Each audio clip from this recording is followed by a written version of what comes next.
Ang mabuting balita ng Panginoon ayon kay San Mateo. Papuri sa iyo, Panginoon.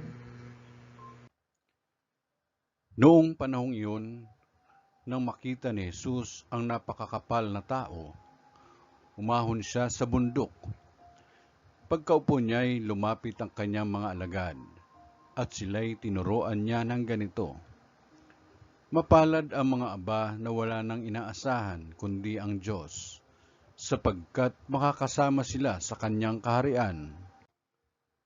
Mapalad ang mga nahapis sapagkat aaliwin sila ng Diyos. Mapalad ang mga mapagpakumbaba sapagkat tatamuhin nila ang ipinangako ng Diyos. Mapalad ang mga nagmimithing makatupad sa kalooban ng Diyos sapagkat ipagkakaloob sa kanila ang kanilang minimithi. Mapalad ang mga mahabagin sapagkat kahabagan sila ng Diyos. Mapalad ang mga may malinis na puso, sapagkat makikita nila ang Diyos. Mapalad ang mga gumagawa ng daan sa ikapagkakasundo, sapagkat sila'y ituturing ng Diyos na mga anak niya.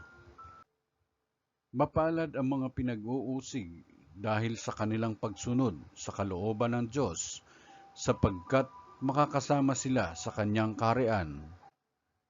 Mapalad kayo kapag dahil sa akin inaalimura kayo ng mga tao, pinag-uusig at pinagwiwikaan ng lahat ng uri ng kasamaan na pawang kasinungalingan.